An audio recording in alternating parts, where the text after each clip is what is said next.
objected to. Now, on the Griswold case itself, a lot of people... Can we stick with that Sure. point a minute to make sure I understand it? So that you suggest that unless the Constitution has, I believe in the past you used the phrase that in its text textually identifies a value that's worthy of being protected, then competing values in society, the competing value of a public utility, in the case, the example you used, to go out and make money, has no more constitutional, that economic right has no more or less constitutional protection than the right of a married couple to use or not use birth control in their bedroom. Is that what you're saying? No, I'm not entirely, but I'll straighten it out. I was objecting to the way Justice Douglas, in that opinion, Griswold against Connecticut, derived this right.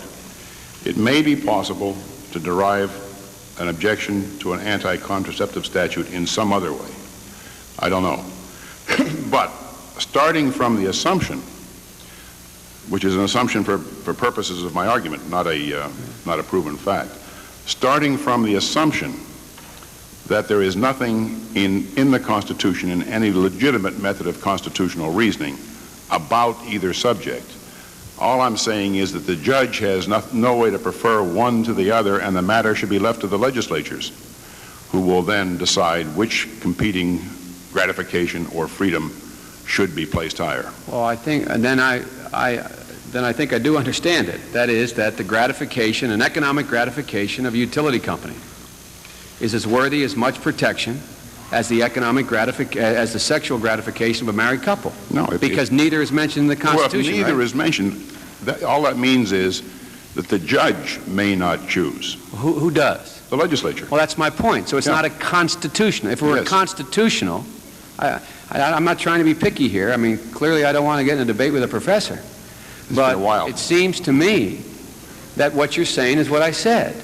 That is, that the Constitution, if it were a constitutional right, if the Constitution said anywhere in it, in your view, that a married couple's right to engage in the decision of having a child or not having a child was a constitutionally protected right of privacy, then you would rule that that right exists. You wouldn't leave it to a legislative body, no matter what they did. That's right.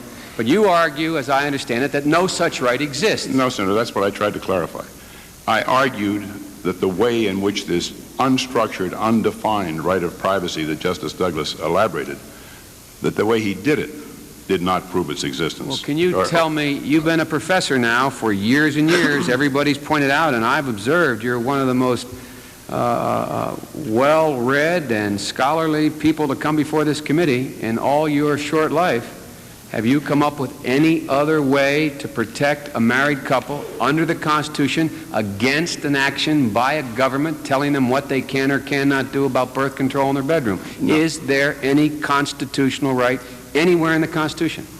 I assume I have never engaged in that exercise. I passed on. What I was doing was criticizing a doctrine the Supreme Court was creating, which was capable of being applied in unknown ways in the futures, in unprincipled ways. Let me say